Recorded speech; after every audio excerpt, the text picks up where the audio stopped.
let us bring on Tyler McLennan, and he is of Voom Insurance. Tyler, how you doing today? Doing very well. How are you doing? Pretty good. Can't complain. Minus the cold, but that's okay. Well, Tyler, welcome to the show. As you know, it's called Show Me the Money, so we expect you to show us the money. Kidding aside, so Tyler is from Voom Insurance. If I recall correctly, we had the CEO of Voom, Tom Kashi, I don't know, that's 6 or 8 months ago, Chris, right? So I'm sure that a lot of things have changed. And so please introduce yourself and tell us a little bit about Voom Insurance. Sure. Yeah. So my name's Tyler McLennan. I oversee everything, sales, customer success here at Voom. Been with the company now, about 2.5 years or so. You have my boss, Tomer, on. Maybe about 6 months ago. That's right. And really, my background is in insurance. Been in the insurance world for the past 10 years. Actually, was part of the first company to partner with Uber for rideshare insurance, Metro Mile. So I've actually been working with Uber drivers from the insurance side for 10 years. So a lot of experience talking to drivers, and I think understanding what they need and the journey that I think doing rideshare driving has been since about 10 years ago, as I think it became popular and really started to grow. So in addition to that, I think Voom is in a spot right now where we're really trying to grow our product and expand. So I think when Tomer was on, we're probably in about 10 different states. Now we're up to 16 states that we're able to offer an insurance in, and continuing to expand from there. In addition to that, we're offering other insurance products as well. We got our start in the commercial drone space, where we started under the name Skywatch back in 2017. And from there pivoted into light aircraft aviation, into paper mount motorcycle insurance, into rideshare insurance. And the name of the game for us really is to find segments of the market that we find underserved and need a better solution, and then develop a product for that. So our rideshare insurance is our newest, and definitely an area where we feel there's a room to grow and room to expand. Yeah, I do completely understand. But going back to your Metro Mobile days, as we both know, not a day goes by that Uber and Lyft both complain about increased commercial insurance rates. Under the law, obviously, they have to provide different coverages during different periods of a rideshare trip, right? But they are complaining, and we're going to talk about that actually today in a different segment. Why do you think commercial insurance rates have gone up so much? I mean, you're an insurance expert, so we'll start there. And then second thing is, I do communicate with thousands of drivers. You tell us the importance of period one rideshare insurance, which I think probably 90+% of drivers don't have. Mm-hmm. They think Uber or Lyft is covering them, but they don't have any coverage.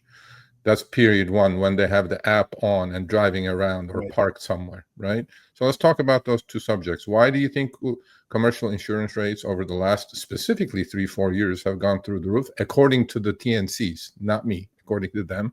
Yeah. And why do you think drivers are not buying period one rideshare insurance? Yeah, well, let me start with the rising cost of insurance. I think there's a number of different factors at play. One of the biggest is the cost of vehicles is increasing. The average vehicle, and maybe over the 3 or 4 years is tough to specifically pinpoint, but certainly over the last 10 years, the average cost of a vehicle, when it comes to repairs is increasing. Things as simple as like, a bumper from 10 years ago to today's, quite different. I think almost every vehicle standard has, a rear view camera, backup in there. So those sorts of things, just cost more to repair. I think that's a lot of the factor there. In terms of, why, Uber specifically is raising that, we're ensuring the time that they're not, right. So we're more focused in that space.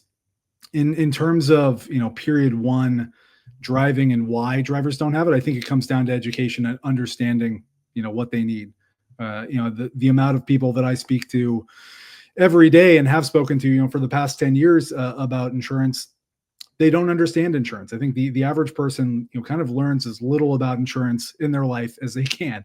There's not many people, myself included, that grow up and, or in high school or whatever, man, I can't wait to become an insurance agent, after I graduate college or after I go to high school. Right. So it's not the, sexiest, sort of thing to think about or talk about. So when it comes to something that frankly is a little complex, period 1, period 2, period 3, you have to invest some time to understand what those things actually mean. Right.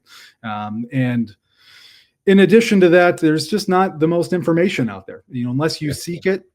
It's not something that, you're necessarily going to see. And I also think drivers are incredibly price conscious. Voom is an exception. We try to be an exception when it comes to cost, to really actually not charge drivers more for rideshare insurance. But basically every other carrier is charging more. So the prospect of paying more for your insurance also isn't exciting.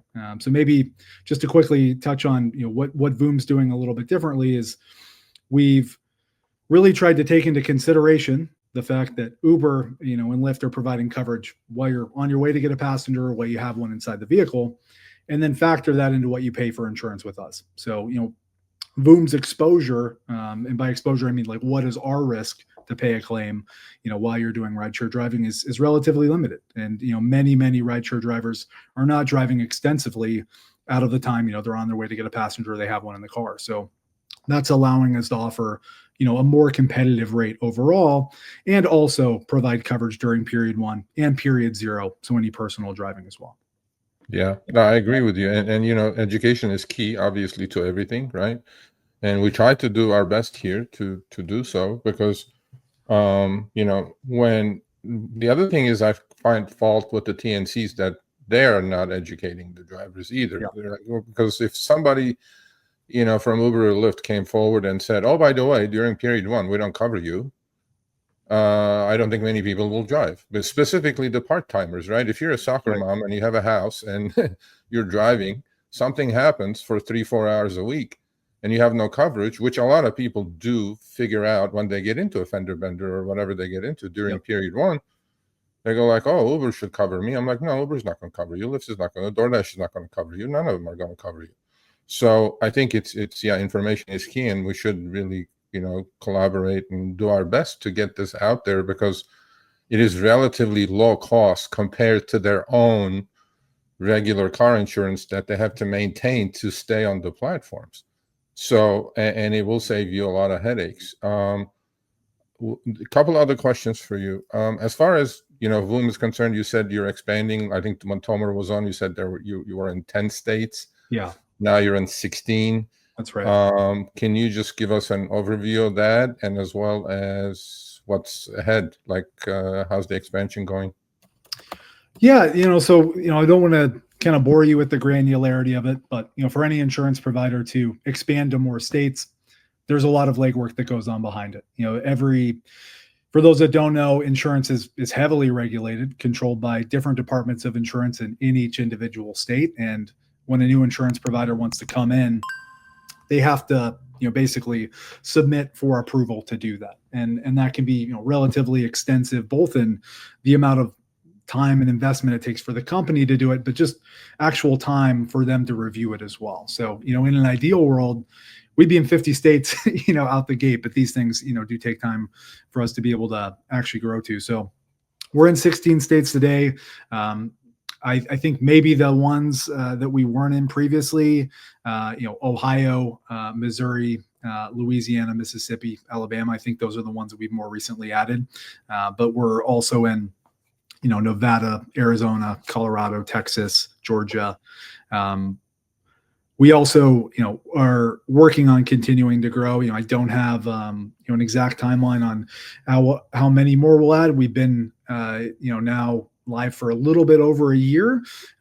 Started in Tennessee as our very first state. So you can kind of understand maybe the pace adding a little over, one state a month as we progress. And we're hoping to continue to ramp that up because, we're now serving, I think, roughly about 50% of the rideshare driving population. But we're missing some of the biggest states, talking about Florida, California, New York. So we do want to continue to add, but that'll be to come. Yeah, now that you mentioned that, so I saw this question flying by. When is Voom coming to the largest rideshare market, California? Well, I don't think California may be the largest rideshare market. I'm not sure, but that's where the pain points are for Uber and Lyft. Right. And I know the regulatory bodies, go at a very slow snail pace when it comes to these kind of things. But you tell us if there's any plans to come to California. There's plans. I don't have a date. We certainly want to be there. It's an amazing opportunity. California is my home state. I'm was born and raised in the Bay Area. I'm in Sacramento now, so would love to be able to talk to any Uber drivers that I ride with here, about our insurance. But don't have an exact timeline, but we do plan to come to California. Yeah, here's one more question, and then we'll wrap it up. But does Voom go by your credit, or do they go by your actual driving record? Yeah, so we're going by your driving record. So the biggest factors for Voom when we talk about kind of the unique things with us, we're looking really at you individually as a driver and what your risk profile looks like for us. So, like a normal insurance provider, we're going to look at your driving history. So if you have accidents and things like that on your record, we're going to look at the type of vehicle that you drive, how long you've been driving, all the normal stuff. But the biggest difference with us is we're looking at the miles that you're driving, outside of Uber, and the miles that you're driving, on the Uber platform, and really, much more heavily factoring in that driving that you do, outside of Uber, because again, you're covered through Uber, when you're, in period 2 or period 3. So on your way to get a passenger, you have one in the car. So we're an especially good fit for, full-time drivers or people who are driving, I would just say generally less than what the average non-Uber driver might drive, outside of Uber, which I think is most. Yeah. We have a few more minutes. One other question that comes to mind is AI obviously is the buzzword lately, not lately, but last couple, 3 years, right? Mm-hmm. Does Voom use AI or some sort of system where that's why your rates are lower, or how does that work out? Yeah, so really, where we're factoring in our rates, and the thing that makes us different and allows us to make our prices lower is we're really looking at again the risk of how much time you're spending driving for Uber, or during time that Voom would basically be covering you. So that period 0 or period 1, and we're not using AI specifically to address that. When you come to Voom and you're getting a quote, we're basically asking, or through a third-party system, you link up the ride-sharing platforms that you use, Uber or Lyft, and from that we're able to actually see the miles that are driven on those. Whereas kind of any other providers taking a bit of a different approach, and they're basically just looking at all the miles that are driven. We're parsing those out and really only weighing the ones during period 0 or period 1. Right. I know the answer to this, but I'll let you answer it, and then we'll wrap it up. So does Voom cover commercial rideshare for black SUV? I think that's a different question, but you go ahead and get into that. Yeah, no, great question. Not today. We don't. Again, we're for black, or commercial driving, you're looking for coverage to, basically cover period 2 and period 3, right? And we're specifically not covering those periods today. I will say, we're been live for about a year. We're consistently exploring new avenues in the insurance world. So I'll never say never, on those sorts of things. I think if there's a demand for it and there's a way that we can find to price it, we're definitely interested in it. That goes with your history of offering other types of insurance products as well. We're really trying to, find, different segments in the insurance world where we can, I think, make a difference. Yeah. So we have a couple more minutes, and I'll give you the floor. Give our audience some advice, insurance advice. You're the expert. So give, because to me, not having, if you're any type of rideshare driver, not having, or a delivery driver for that matter, Yeah. You know, if you don't have period one insurance, you really need to look into the mirror, especially if you have something to protect, such as a house, such as a bank account, such as this. Because if you do get in a crash during period one and it's your fault, regardless, whatever it is, outside that $2,500 deductible that you're going to cough up with both TNCs, you have nothing. So you need to look into Voom to provide you that coverage in a very sensible premium. And so you go ahead and finish us off, Tyler. Yeah, I think, you know, the advice that I would give is, you know, beyond the obvious of come to Voom and, you know, get a quote. Obviously, we would love that. But do the research. You know, you can visit the Voom website. We have different resource articles you can read through. You can understand, I think, you know, whether you get insurance with Voom or not, it's important to understand the risk. It's important to understand, you know, what the coverage actually looks like, not just with Voom, but what Uber and Lyft are actually covering, and you know, taking the time to you know, let's say look under the layers and see what'll actually happen. You know, Sergio, I know you've raised it. You know, if you don't have that period one coverage and something happens, you're not going to be in a good spot. A lot of people do come to us, frankly, after they've had one of those accidents, and you know, it's better that you come to us, or, you know, honestly, if somebody else, you know, if it doesn't make sense with the miles, you know, to get that coverage. So, you know, having worked with Uber drivers for the past 10 years, you know, I've heard, you know, numerous horror stories around this, and you know, never want anyone to deal with that. So that would be kind of my main thing. I guess one other just quick note, since you mentioned the $2,500 deductible, one unique thing about Voom that we offer on our platform is we offer a deductible reimbursement.